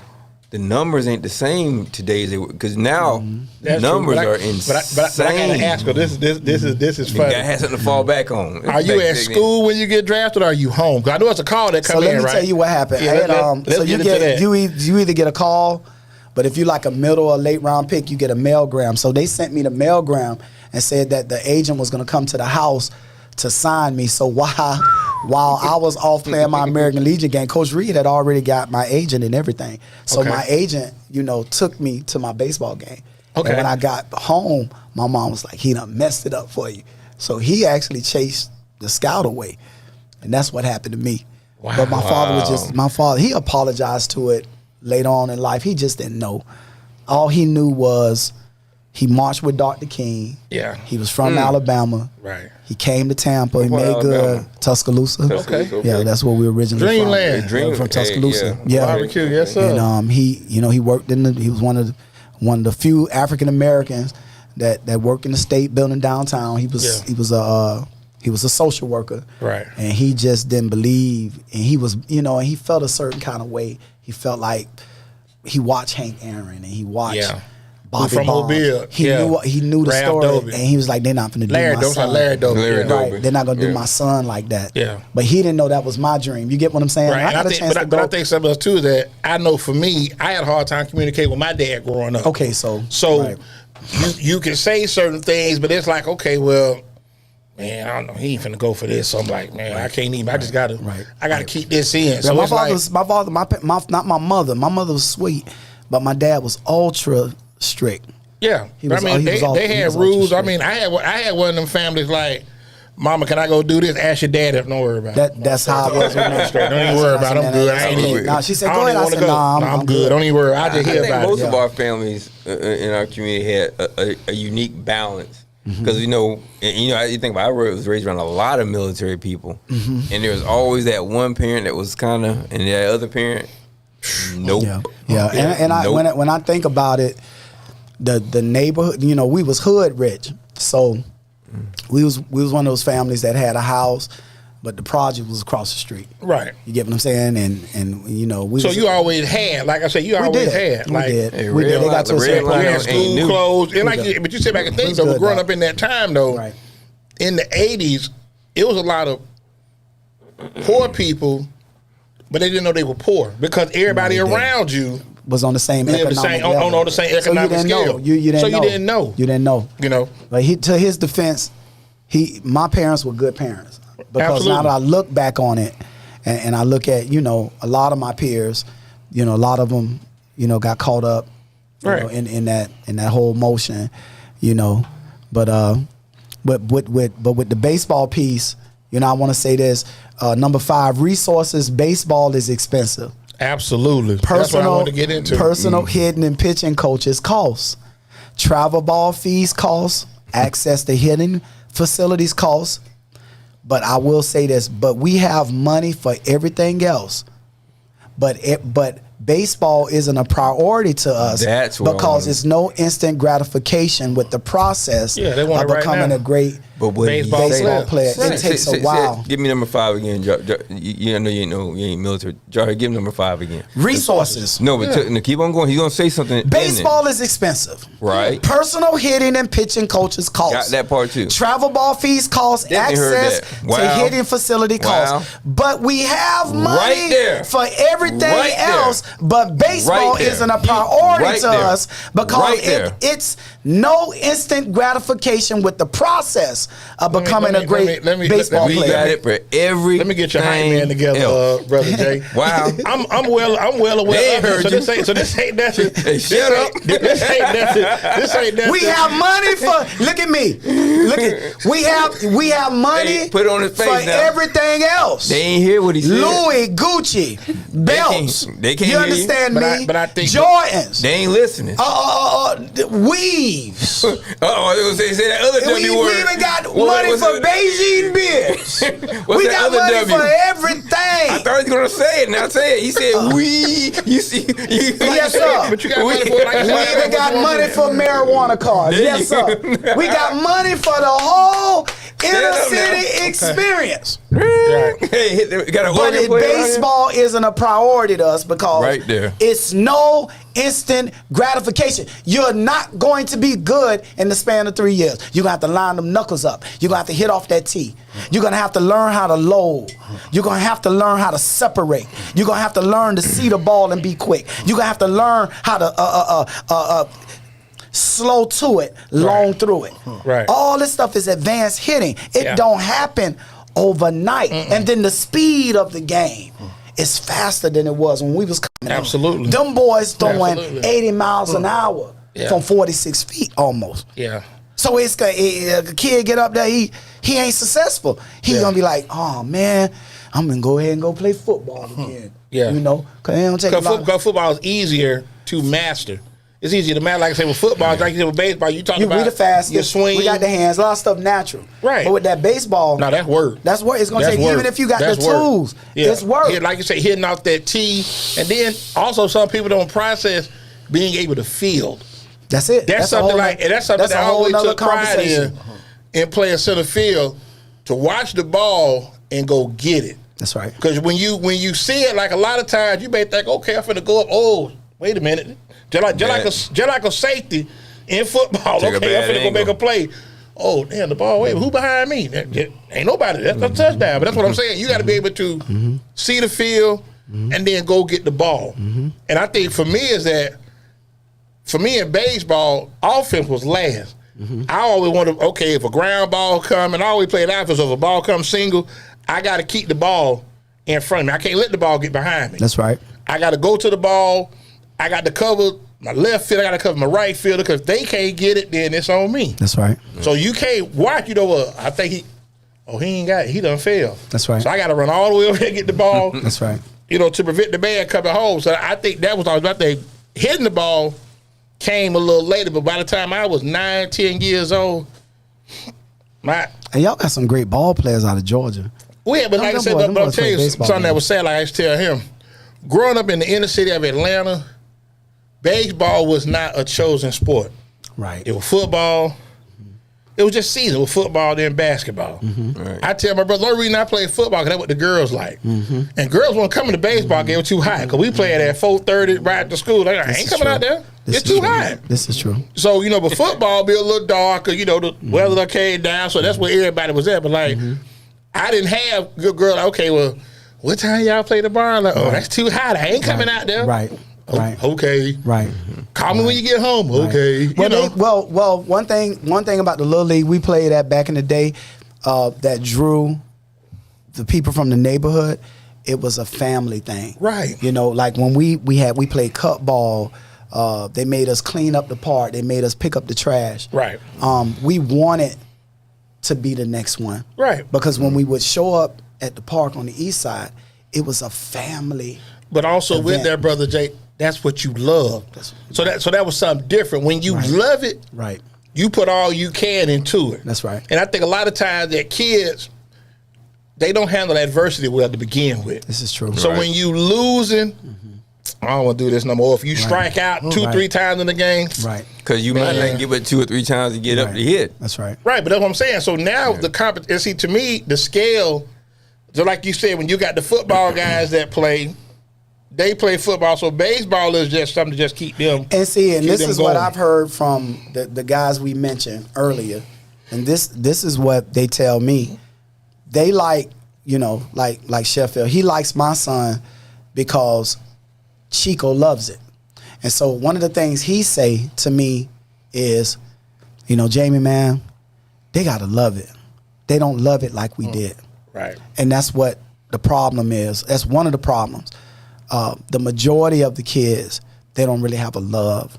And then for also, the game. like you said, when you were growing up, you would have 15 to 20 guys out playing baseball at the park. But you had a park where you can go play, which is huge. Right. So you sit back think nowadays, these communities, they don't even build baseball. They don't even build. They build pools, basketball courts, tennis courts. Ain't no baseball field. You know, that's kind of interesting. Even in the military, I'm thinking about it, the military installations had a park in the military housing. You always had parks. You know, I never thought about that. But that kept you in shape, kept you going. But like you said, nowadays, they don't build fields like unless you're at a park in a community. They don't have like you get these new subdivisions. They don't have. I think MLB. Just my personal observation. I feel like MLB, and I don't know the politics or the logistics of it all, why they do what they do. So I love the sport and I respect the sport, but it's just something that I notice. They build facilities in those countries, but why they don't pour that into the inner city? I think if you get those kids, you already know. Yeah. But I'm a solution guy. I'm not the type of person that points the finger, and I don't feel like I have the right to tell an organization what to do with their money. You know, I'm a military guy, so I know it's bigger than this us. Protocol got to be followed. Right, in the chain of command. Exactly. But I feel with the RBI program, with the Rays, I feel like they are doing things to help out and to assist. But I'm saying MLB as a whole, they're doing more things with Perfect Game. They're doing, I see it on the MLB channel with African Americans. They're getting these guys legitimate shots. But I'm saying at the grassroots level, I don't see enough of it. But also with that baseball, back to what he was saying though, there even when we can't. Okay, I'm sure the three of us had a glove, even because I had a baseball glove in the back growing up, and I wasn't really a baseball guy. Right. But you know, we could do like y'all were talking about the pickup base. The same way they play pickup basketball, we play pickup baseball. Yeah, we play that, but I think some nowadays kids, you got to have somebody to play baseball with. Even just throwing the ball back and forth, you got to have somebody to do that with I never thought about it. The kids that we coach, we've had them since 6-7 years old, and we have a bunch of them. How old are they now? Most of them are 12 and 11. Okay. All right. You know what I'm saying? And so they play on the Michael Givens. What was it Chico play? He plays shortstop and he pitched. But Chico real deal can play any position on the field, and he switch hits. Now let me ask you, I would love to get him on here. How's he throw? Kick it with him. Chico he's right at 5 feet tall. He probably weigh 84 pounds. And he throw in the low 60s. He throw gas. He left-handed? No, he bat left and right. Okay. Right. Is he nervous Not at when all. When you're out there watching him? No. Okay. No, he's not. He doesn't think about you. He's focused. Yeah, he want to win, and he's an impact player. Okay. Like he can bunt, he can hit for power, he can hit in the gaps, he still bases, he can catch. Any which you ask him, you know, he's a baseball player. 5'2". Okay. And you all teach. You know, one thing about baseball, I'm sure y'all teach like moving batters over, all that, runners behind over, runners, all that. We teach all that on the travel ball team. You said something, but I can tell him. We teach all that. If you remember the St. Louis Cardinals in the 80s? Yeah. I can tell you. Vince Coleman, left field. Tommy Herr, second base. Willie McGee, center field. And Jack Clark were fourth. First base. Trust me. Terry Pendleton at third. Austin Smith at short. When they play them Braves, it's 2 lefty before Jack Clark get up the bat. Everybody up there. You talk about stolen base. Vince get walked. That's it. He gonna get second. He at third base. Right. Her gonna move him over. That's right. At third. And that's what I'm saying. Like, and that drove me crazy. Like they playing small, but they playing the right way. That's how we teach. Small ball. Right. And they playing the right way. That's how we teach. But then we can have something that I experienced this year. So we'll have 5 core players, but the other 4 are just kids that we had to draft that came to the park. Okay. All right. They're not knowledgeable about the game, and they're just kind of they just out there. I don't want to say they're just out there, but they don't love it. Right. And they're just waiting for football to come around. Okay. So when baseball is the total team sport. Yeah. So when you have other guys that not interested in the knowledge of the game, it drains the ones who really want to be baseball players. Yeah, and this is why you have to have, this is why Little League has to have travel ball, because if you don't have travel ball, the players who's not playing no other sports, they get caught up in rec ball and they don't have a future, because the rec ball don't view baseball serious like they used to. It's like it's kind of like Cinderella. Like that's football and basketball take up so much. That's right. And they generate so much. Like you say, they have gyms now. There's a gym in Tavares, the big house. They may have 100 teams in there. Mm-hmm. That's crazy. Mm-hmm. Now I know, like in Georgia, they really baseball is big in Georgia. Like they got do the perfect game. They do that in Atlanta, which is real big. Marietta, and they may have anywhere from 150, 200 teams over the summer that's playing. Mm-hmm. And I just piggyback what you were saying, like when you have 40, 50 kids in an organization, let's say, okay, we got 15. You want to take your best players up here to get it to compete. That's right. And I think that's where, like you said, when you get the 2-sport athletes, man, I don't know if I want to go. You know, it's like, man, football my thing. Do I really want to? You know, that's a struggle. So, like you said, we got to get these kids at 6, 7. You got to get them when they're young. Let's stay on this baseball. Let's stay on baseball. And then, you know, baseball has a legitimate pension, and baseball players make way more. And it's less wear and tear on your body. If I could go back in time in 1985 as a sophomore, as a freshman in high school, I'm playing baseball. I'm gonna stick with it. That's when I made my decision. I'm definitely try. I'm still with it. Yeah, I said I'm not playing football. But I told you, I tell this story. I went to a pep rally my 9th grade year, and they called this dude name Anthony Arnold. He no longer with us, and they called his name. Them girls went crazy. And I looked, and I told Clarence Jones, my whole body, I said, man, it's over now. I'm playing football. If they screaming for him like that, just imagine what they gonna do for me. You know what I'm saying? And that's what triggered me. But it wasn't about, okay, I love the game. Like I could watch football, but I really enjoyed baseball. So I was one of them kids, like you said, Atlanta with cable. I would love when we had them 10-game road trips. We in L.A., San Fran, San Diego, because I know late night I can catch games. We're going to catch the Dade. We'll catch the Padres had them old ugly brown uniforms. And then the Giants would get fresh with that orange, the orange jersey with the white. And that was, I used to like watching that. But we were bad. Like early, we won 82, 83, we won the pennant. I mean, won our division. But from 84 to 89, we were terrible. We would lose like 100 games every year. Wow. And that's why I say I just think, you know, it's a keep doing what y'all doing, man, because I mean anything that we can do as far as when you put stuff out, we'll share and get it out there, because y'all doing a great deed. Yes, sir. You got kids right now. We talk about the kids with us. They never play. Right. When you look them now, it's completely different.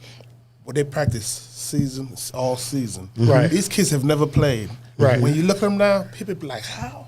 How they get so you good? Kids with us. Right. We practice them over and over and over. Right. And not only that, we teach them all the things we tell them. Right. It's not okay, if you don't want baseball, there's so many things you could do. Right. But why is baseball? These are the things they learn before they never know it again. But that's something y'all pour it in there. Like I say, y'all making a difference. And we ask other kids to come, but sometimes they come and they go. And then you sit back and think, you got kids that don't have men in their homes. That's right. So when they see y'all as a positive male figure, that's right, they gravitate to that. I tell kids all the time, it's like we're products of what we see. Yeah. And that's the truth. And that's just like you said, the simplicity of it is, if you don't have a positive male around you that you see, whether it's a teacher, uncle, pastor, somebody that you can identify with, you're gonna get caught up. You're gonna get caught up. Yeah. You're gonna get caught up. And it has to be somebody that you actually respect too. That you're gonna. That's right. But it's someone but you got to be someone that commands respect also. But it's not only that. Like you say, even the family, when they watch how we do, that's what them kids. you can take our kids with us. We could take you anywhere because they watch. Kids will watch you. Like kids Right, watch. they will. The family too. Yeah. Father, mom, they say, you know what? I like what they're doing. My kids never act like that. Now, they change completely. We've changed a lot of lives. We've changed a lot of lives. We've changed a lot of lives. That's good stuff. I want to leave something with the youth that will look at this later. The last thing you think is the first thing you do. If your last thought was negative, the first thing you will do will be negative. If your last thought is positive, your next action will be positive. Positive energy brings positive results. You know, my father taught me this. It's two things you have no choice over in life as a child: who your parents are and where you live at. But you have to bloom where you planted.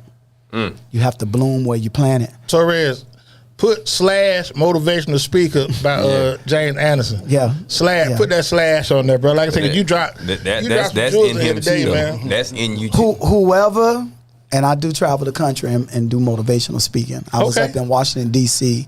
The beginning of last year, and I spoke to the youth up there. Whoever can get it is the one who deserves it. Whoever can get it is the one who deserves I tell Kobe it. all the time, you can have anything in this go-getter. world. You got to be a Yeah, but go-getter. you got to work for it. You got to work You gotta for work it. for it. And so the problem, one of the problems with the lack of participation is that our people just see the barriers. Right. That we've had more barriers back then Right. in the 70s. Man. But those men, when we had Broke a them high down. level of African Americans playing in the 70s, 80s, and 60s, they had no choice. Right. They had to do it, Right. or they weren't going to make it in the world. Right. The problem with the youth today, us parents give our kids too many options. Without a whole lot of expectation. But there's also a lack of accountability. Also, go ahead. Unrealistic expectations and blame is what destroys our youth. But you have to have PA plus E equals P. PA plus E equals P. You have so much God-given talent, and you really can't control that. You can control your effort and your attitude. Positive attitude plus effort equals your performance. If you control your attitude and if you control your effort, your performance will improve. That goes for everybody in this room. That's real. That's real. We have to find solutions. There will always be problems in every era of humanity. You're right. Whether it's the Babylonians, whether it's the Persians, whether it's the Greeks, whether it's the Romans, whether it's the Egyptians, the Nile Valley civilization, and whatever in the days of Noah, in the times of the deluge, and the days of antiquity. Whatever race was on the planet, there was always problems. That is just the plight of human beings. Right. We have to always look for solutions. Every day I wake up, I say, what can I do What have I? to positively impact my family, my community, and ultimately my nation? The blame starts with me. Make a What can difference. I do different? Right. You gotta I'm make a not difference. blaming nobody for my life. And so this generation of kids that are playing baseball, they need to be coached hard. Your alumni, John Robinson, said Miss Dawson will be proud of you. She'll be proud of me. I gave that lady a hard time. Yes, sir. That Hillsborough? Yes, sir. She was our English teacher. But I love her. I know the truth. But she pushed you. She pushed me. You know, a lot of times. She saw something in you. And I'm gonna say, and I'm gonna. What's her name? My name James Anderson. No, not her. What's her? That's John Miss Robinson. He John grew up. Dawson? Her last name was Dawson. Yeah, taught at she Hillsborough. Dawson? No, Dawson. Like Miss your last name. Miss Okay. Dawson. She was our English teacher. You know, this is another thing about kids. We should always have compassion on kids because we all come from diverse backgrounds. Right. For me, my family was so strict that when I would get to school, I would kind of act out because I couldn't have fun at home. Right. So that didn't make me a bad kid. Oh, yeah, so we have to be patient. You know what I'm saying? Yeah, Lou said you have to have roast sections. Man, that's all we did was crack jokes. Because I couldn't crack them at the house. You going to hell for telling jokes. That's vain jangling. But these kids are our babies. Yes. Yeah. And we have to be patient with them. They're going to make mistakes. They are even more influenced more than we was. Right. Yeah. But if we don't care about the children, what kind of world we gonna live in? Right. And that's why I'm Coach Anderson. I give them all a chance, but I'm gonna coach them hard. And I'm gonna tell them the truth. You're just not no good, brother. Yes, sir. You're not good. You need to go home and practice. Yes, sir. Yeah, I got to get my horses ready. Yes, sir. Well, what do it take for me to be a horse, coach? I said, maybe you got to eat some oats or some oatmeal or some Cheerios, but you got to get better. Right. We don't baby. We're not gonna baby you. And you can't Nobody baby. feels sorry for you because you struck out 3 times. Right. Go do. You did something wrong. I'm looking at it. You're not hitting off the tee. You're not hitting in front of the ball. Right. So, I'm glad you guys brought me out. But if I can say we're gonna anything, bring you back. Yeah, we're gonna bring you me back, dog. Yeah, we'll bring you back. And that's all I got is just positive energy. Well, any shout outs you want to give, we're gonna recognize those that keep the lights on. Yes, sir. And then we're gonna do rapid fire. So any shout outs sir. y'all want to give, go Yes, ahead, feel sir. free. Yes, You know, I'm a person that don't speak too much, but sometimes my strokes are good. If we come right now, we all been heaven. We have to die, heaven to hell, right? If God come to you right there and He say, "I'm gonna give you 1,000," He gonna say, "What are you gonna use it with you?" We know so many things. We learn, we see, we watch. But if God come to you and He say, "After that, I'm done," but you're not gonna use it. If He say, "What are you gonna use with the words that you're gonna use? I'm gonna give you 1,000 a time. What are you gonna use it with it? Mm-hmm. What are you gonna speak? Are you gonna be talking? You gonna be talking foolishness? You're gonna think exactly what you're finna say because Right. every time you losing, you do just like Right. So God come to you and say, "I'm gonna give you 1,000." 1,000 words to speak. Right. I say When this I'm to done. I say this to the kids sometimes. What he's saying Teach is, Yeah. if God said you only get 1,000 more words for the rest of your life to speak, and on your 1,000th word, I'm gonna snatch you up out of here. We would be more careful and mindful Absolutely. of the words that we say Without a doubt. every day. I wouldn't speak Your much. words would be measured. They would be measured. Right. But the thing is, our time is measured. Absolutely. We ain't finna be here no 100 and 200 years. Right. It is what it is. And We so all got an expiration date. So He says it's but a vapor, right? it's so my point is, that's right. This podcast and what you're doing is a great thing in Tampa. Appreciate it. because it gives the common man somebody that is common who can release things on our level, and it makes our community stronger and it's better. And I'm commending y'all I for appreciate coming it, here man. and doing what y'all doing Yeah. because Tampa has never had this. But we definitely want to provide that platform, and then I'm always one for human interest. And right. we have a lot of people come on different things, but I told you when I saw you, we got mutual friends, and I said, man, this dude doing this thing with baseball. I said, I got to try to connect with him. And I hit you in Messenger.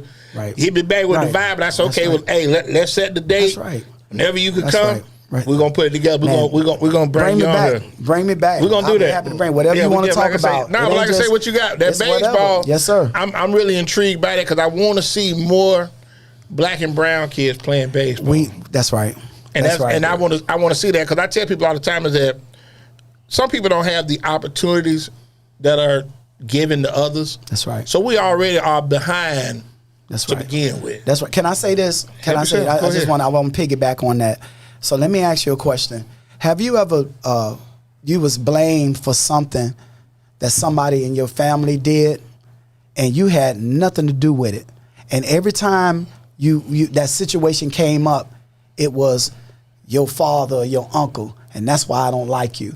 But you was in a position to be a blessing to that person. Right. But all they kept doing was bringing up something that had nothing to do with you. Right. So when we're talking about baseball and America's pastime, to get more black and brown participation, we have to come up with solutions, because sometimes certain groups of people who are in a position to bless us have nothing to do with what has happened and what's going on. Right. And it makes them feel funny when Right. people bring up race. Right. It's the elephant in the room. Right. And so it should be talked about on certain levels, but on our level, some people don't have nothing to do with it. They just want their kid to play baseball. Right. His son plays with people from all ethnicities. Right. And they come from an inner city situation. Right. Everybody don't have everybody shouldn't be blamed Right. for the inadequacies in the sport of baseball. Some wounds are self-inflicted for sure. It is. We just have to learn how to come together as Right, I agree. people and just move forward. And it's all about seeing each other win, especially with kids. I'm on board with it. Anything to help kids. That's right. Or seeing whatever it is, athletically, academic, and that's something like we talk about. Nowadays, it's more athlete student than student athlete. That's right. If you understand where I'm going That's with it. right. So we put too much energy. I think so too. Into he do this. What them grades looking like? Well, I'm telling you, you ain't going nowhere if you ain't got no grades. Right. We on Facebook. We friends on Facebook. Never fails. You gonna see prom outfits. You gonna see grad bash outfit. You gonna see homecoming outfits. First day of school clothes. That's it. What that first semester report card looking like? I want to see that too. They down there. Let me see that. That's it. And they Send that really to me. with a straight face. They think they going to college. You got to have grades, man. I Yeah. went to college. I had grades. Yeah. I had grades, and I'm happy that it went that way because it's the odds are against everybody to be a professional anything. Right. And I get what my father was saying. You have to have an education. Yeah. So it went the way that God wanted it to go. And it worked. And like I said, you making a difference. And that's my thing appreciate is that. you making a difference. Yes, Both sir. of y'all making a difference. Yes, and I think that's the thing that That's right. a lot of people sit around and talk about what they could do, what I should have did, I didn't. That's y'all, right. Y'all 10 toes down. Well, that's it. That's really what it is. It's Yeah. those who are doing it and those who are not. It's cut and dry. You either in or you out. Right. You either right or you wrong. There's Right. no in between. If you're gonna do it, then come all the way with it. Look like a coach. Yes, sir. Look at some coaching videos. Get some certification. Yeah. Be for real. Yeah. You know what I'm saying? Don't mess around with it. These are kids. Right. These are kids. Easily influenced. They're easily influenced. Right. And so you have to show them what baseball really looks like Right. at a higher level. Right. And it keeps the ones that are interested, it keeps them interested in the sport. And that grows our game. It makes our game expand, and it's good for our people in our community. And we definitely need some more umpires anyway. So Oh, we gotta man, pay- what you say, man? Here you go. Hey, what? We about to get off, so I had to say it, Brother. Hey, we'll talk about that next time. Hey, well, look, we're gonna recognize those that keep the Whatever. lights on. Torre, you go ahead and get us started, man. My man Will D left us a couple years ago. We coming up on the anniversary of my partner leaving us. So get online, Cigar Life, CIGARLYFE.com. Got some good stuff on there. Go check him out. Our monitor's dead over here. Yeah, the monitor's dead over here, Torre. But go ahead, Dawson, do your thing with Me? Yeah, GD Naps. Yeah. Oh, so Greg, it's still there. Greg Dawes, GD9 attorney, pro se consultants. We help people who have a difficult time navigating the difficult process sometimes of courtroom. Don't give legal advice, but if you need legal advice, you can always reach out to me, and I can probably help you with contacting Life Malcolm Law. I am on my way out more so than being on my way to continue doing this. We're going to kind of He gonna help. narrow it. He's still gonna help people. I don't know why you're like, I'm narrowing. Stop all that. I'm man. narrowing it to simple consultations. Okay. But we're actually, I'm gonna holler at Torres. I think I might do something to. You got one more album. You got one more tour in you. Don't do all that. Hey, listen, I got things to work on as well. Quite a few cases, but we're gonna work on getting maybe adding a service that allows me to sit in on some Zoom hearings, kind of like the ones that you can find on my YouTube page. But that Okay. being said, Good stuff. Also, we're gonna go to hey, looking for umpires. Carlos too. Martin, the auto repair center. Go check them out. 813-443-4730. 7101-40. Right now, he pulling for he bagged with the Nuggets. Okay. He bagged with the Nuggets, and now he done jumped on with the Pacers. He like the Pacers now. Yeah, So he done switch. He done went from the Wolves. You don't switch hard. Yeah, all the way. He done came all the way out. But Rudy didn't look good after that. You give somebody a trophy, boy, things get rough, don't they? Hey man, you still got to play with Kuda Piece. Man. The game got to be played still. Give him a trophy, boy. It's ugly. Then also, you see me rocking our 813 Chop Shop shirts. My being black is priceless. Elevate Design 813-400-7015. Yes, sir. Go support the brand. Go check them out. Torre put the website together. Thank you, brother. Pull up Waldo, what you call Odell Beckham, my little brother on there for King's Care. Check them out. And they got an event coming up, don't we? Yeah, they do. King's Care, made for a king. Made by Queen. So you go check. They on Amazon. They put it together, man. They got some great stuff going. Miami Dolphin, Odell Beckham Jr. Oh, I apologize. He a Dolphins fan. So that, Okay. He's straight Miami. My bad. Yeah, he my is bad. down there. Yeah. My bad. My bad. Fresh Kid Ice. I apologize. So yeah, pull them up. Go online www.kingscat.com. Best barbecue in the city, man. Ain't no debate. Conan's Barbecue. 1510 North Hubert, 813. What time they close? They close at 7 on Thursday, 9 Friday, Saturday, 7 on Saturday. They close today. They close the day. They back at it on Thursday. So go check them out, man. Right? Oh man, solid. Hey, his heart big as his head, man. Yes, sir. Ain't that I would do for him? Heart big as his head. His reputation definitely precedes definitely. him. Man, great Good dude. good people, man. Great dude, man. And actually, we called up. We got 2 more to recognize. Pull Up Wingstop. We got 9 locations in the Bay Area. We over there, not too far from where y'all be getting down at 2115 East Hillsboro. Yes, sir. 813-559-1527. I'm gonna take you back to your younger days down there, right there by Club Joy, Dale Baby, 813-374-3566. I know you probably hit Kathleen when you came home on leave, 4217 South Florida, 863-450-2353. Boy, he know his history. Yes, sir.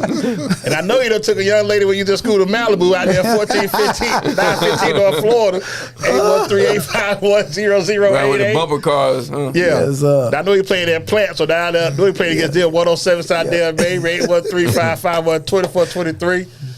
Out there by the outlet, his neck of the woods out there by the outlet ball, 813-705-9464.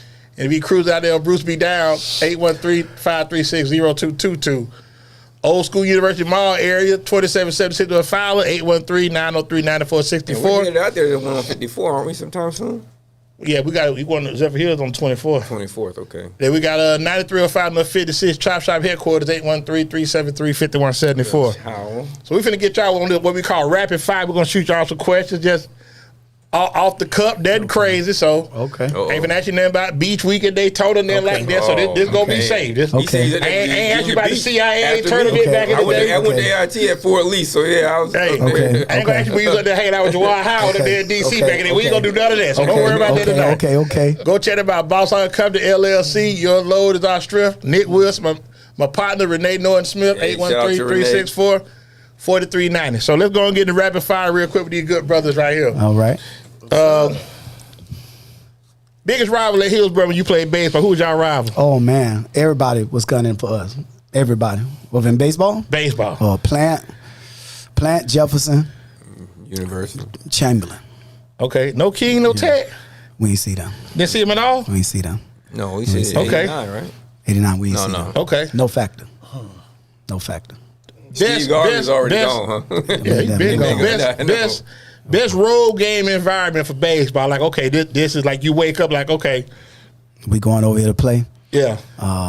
You ain't got to ain't nobody got to hype you up. You already on the button. You ready? Sal Dino tournament at King High School. Lord have mercy. That's when Sal Dino's at Sal Dino tournament King High School. They still had it, right? Yeah, they still got it there. But like you say, but back then it meant a little more. Yeah. Because like you said, these are kids you growed up with a lot of these cats. I know Chris was at King, so you knew them. Demani was at Brandon. I stand to be corrected. That 87 team Chris was on with Shag and Derek Bell. Yeah, they were tough. And Algeria. Algeria. Now that was a big deal because they came to Hillsboro our sophomore year. Okay. And they put it down. They beat us like 4-3 or something like that. It was It was Kiki Jones against Algerian Williams. They both was 10th graders. Okay. Certified flamethrowers, 90 plus. Now that was a big game. You remember your last high school game baseball? Who you lost to? Oh man, listen. Talk to me. We was ranked maybe 3 or 4 in the nation. Oh wow. Number 1 in the state. Okay. And we lost the first game in the districts against Jefferson. I knew what that one was going to be. Are you serious? It was a heartbreaker. Season over with. Listen, we was on Scholastic Sports America. We was on ESPN. Y'all would have talked there. We was one of the top teams. We was the top team in the state. Yeah, y'all lost your district first tournament game to in the district. They lit my man up. They lit. Y'all was at Hillsboro. Y'all was at Jefferson. He struck out the first two. Listen, they struck out the World Series. He struck out the first 2 batters, and they just caught fire, and all the cowbells, man, they was screaming and hollering. That was a tough. That was a tough bus ride back. If I'm correct, that's who we beat to go to the state championship in '85. In '85, that was that year. Sheffield was a sophomore. It's the year that Tino Martinez. Tino Martinez was out there. Oh, okay. Yeah. Favorite food? Don't look surprised. Sheffield was a junior in '85. Yeah, you're right. Favorite food? Oh man, I got 3. I like fried chicken. Spaghetti, and hamburgers. Okay. Yeah, fried chicken, spaghetti, and hamburgers. Biggest pet peeve with dealing with these kids, baseball. They soft, man. They soft. This is the generation Z. This generation Z. Entitlement. Hospital cotton. The spirit of entitlement is on them. Hospital real bad. cotton. Okay. Yeah, they soft up. They soft. Like favorite baseball movie. Favorite baseball movie, The Natural. Oh, okay. Yeah, The Natural. I thought I was gonna say Sandlot. I thought I was gonna say Sandlot. The Natural. The dude, the Wonder Boy got that bat. It would hit. It was a special bat. I think lightning hit it, and he was out of the game for a moment. And he got back in the game, but he had a pass. And favorite baseball player not from Tampa. Baseball player not from Tampa. Barry Bonds. Barry Bonds. Barry Bonds. What about you? Not from Tampa? Not from Tampa. Oh, geez, that's gonna be a hard one. Barry Bonds. It gotta be Ricky. Ricky Anderson. Ricky Anderson. He's my favorite baseball player of all time. So I take that back. I stand to be corrected. Go ahead. Eric Davis. I like ED. Eric Davis. Eric Davis. Eric Davis was a bad boy. He was from Los Angeles. Played with Strawberry. Yeah. Mine was Kirby Puckett. Eric Davis. Yeah. Puckett was my guy. Puckett He was from my Chicago. guy. I was built like him too. Yeah. Kirby Puckett was a bad boy. Yeah, he was tough from Chicago. Rest on Kirby. Yeah. Favorite all-time Tampa Bay Buccaneer. My favorite all-time Tampa Bay Buccaneer. James Wilder, boy. James Wilder, that was your guy? James Wilder, yes. And I'm telling you, it's funny. His son is turning Chamberlain around, man. They did a good feature on him last week. I saw that. James Wilder, all right with me. Know him personally. Okay. Yeah, He's told it now. Yeah. James Wilder, all right. James was all right. Do everything. He held it down when he played. He held. I think went to Missouri, right? Yeah. Yeah, went to Missouri. Now I'm gonna call these 4 names out. These are legends in the city. Okay. Funniest guy out these 4: Dwight, Sheffield, Derek, Carl Everett.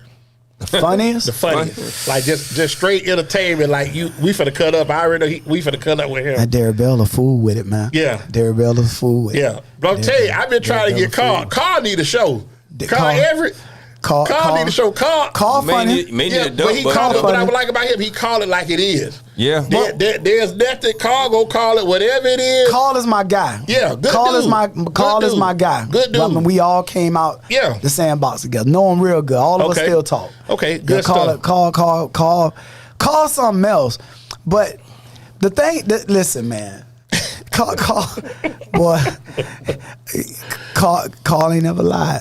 No, he gonna say it. He gonna say it. And he's speaking. I know a couple of his cousins really well. He speak his mind. Favorite last one. Favorite city to travel to.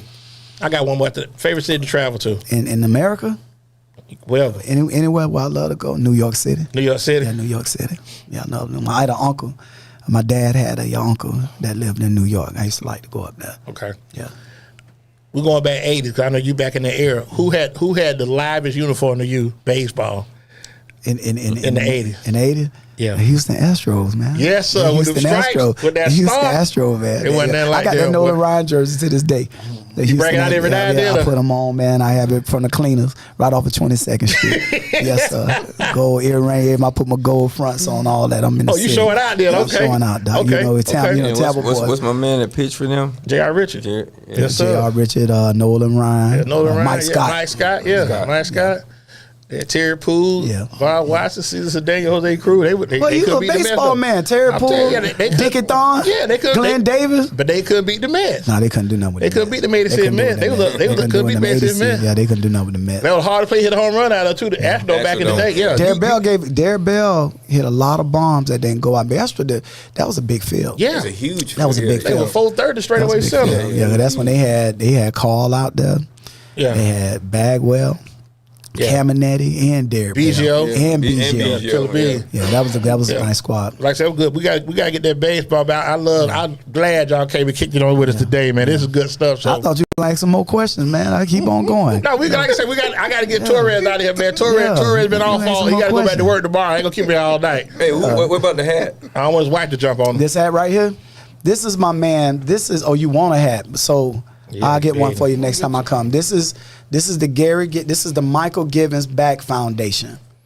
You can find him on Google. He's giving back to the inner city. Okay. The name is. I'll get one. Yeah, how much? Yeah, we'll buy. How much are they? We'll buy them. Go on the website. Okay. It's Michael Givens, the Michael Givens Foundation. He has bliss ball tournaments every year at the beginning of the year, and he gives back so much. Put up the to inner city website kids. when he gets it to you, Torres, if you have it already, so we can get one. I'll go ahead and purchase. Yeah, he the Michael Givens Foundation. Okay. The Givens, it's called the Givens Back Foundation, and like that. and yeah, today's my man birthday, Michael Givens' birthday. Happy birthday, Mike! We appreciate you, man, giving back, and he gives back citywide. He put these kids in travel ball I tournaments. got one more for you. Favorite Major League Stadium to visit? I know you're a baseball guy, so I know you probably been to a couple different venues. Oh man, the favorite one to visit is nothing like Yankee Stadium. Nothing like Yankee. Nothing. Man. There's nothing. I'll like tell you it. now. I like heard Yankee. Dodger Stadium is like. That's old school. They say that's like that's what we owe like Fenway Park, right. Wrigley Field. We gotta Comiskey. get out on something, Lord willing, on some of the ones we still have standing. I said like I remember Yankee like Stadium ain't the same I Yankey Stadium. didn't like turf. No, it's not. Yeah. The one in the Bronx, but they still have that support. And it's still that nostalgia, even though it's no longer, but it's still. It is. And them Yankee fans, they love Yankee, Cowboys, and Lakers. They ready to fight at any given time. Right, the Yankees. I like the we're Yankees. good, so the Cowboys and the Yankees don't count. I like New York. I like Shea okay. Stadium. I used to like Shea Stadium. And it's another one I went to before. They say Candlestick was nice. Where was that I went to? What's Wrigley like? When we lived in Ohio. I never been to Wrigley. Riverfront. Cincinnati. When we lived in Okay. Ohio. There it is time. right there. There it is right Yeah. there. Strength and Unity. That's him. Okay. Give us That's back him. Foundation, man. Go check that out. Support that's Strength Mike. and Unity. So they got the website up. Please send that to me Michael also. Yeah, That's so we Michael got Gibbons. that. He's So all right, man. I'm tell you, Thank he's you. all right, brother. He's from Tampa, and he lot of give great talent came out of this area. he's from Tampa. He's under us, and he's giving back so much to all the kids, and he doesn't turn anybody away. You know, Well, that's what it's about. Like I say, making a difference. That's what we got to do as people. So right. we're gonna let you guys get out of it. Like I said, we really Appreciate enjoyed this tonight, man. Appreciate you, This was therapeutic here, man. Like I said, I've been looking. Y'all could tell I was looking in your eyes. I could tell I was looking like, Oh yeah, wow. like, He yeah, was I'm on like, it. wow. Yeah, I love baseball. Like I said, it's just at such a long sport. We don't get into it, like as far because it's football, basketball. That's the narrative. So like I watched the Braves last night, so I try to watch the Rays, but the Braves are my team. Yeah. So that's what I like to watch them. So Brother, you're not wrong. I still watch the Braves. Okay, I that's still fair watch the then. Braves. I still So- watch the Braves. Braves is America's team.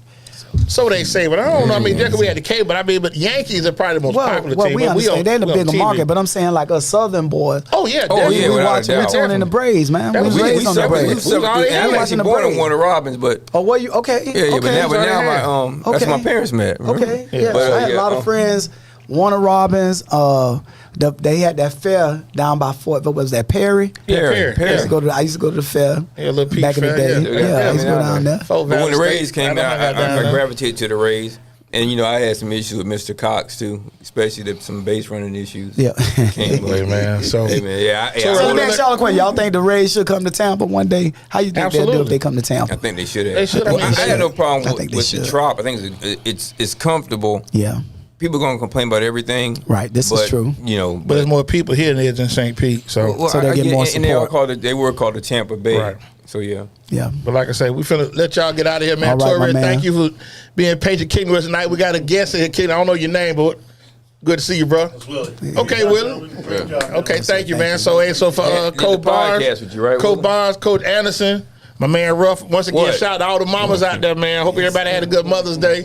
And as we do every week, man, anybody want to be an artist, want to be a star, or want to see the executive producer, all the videos, on the record, dancing, come to Death Row. We finna get out of here, man. We got Kyle McDowell coming to King with us next Monday, man. So keep God first, love your family. When you see us, holler. We gone. Good night. Man, that's what's up, man.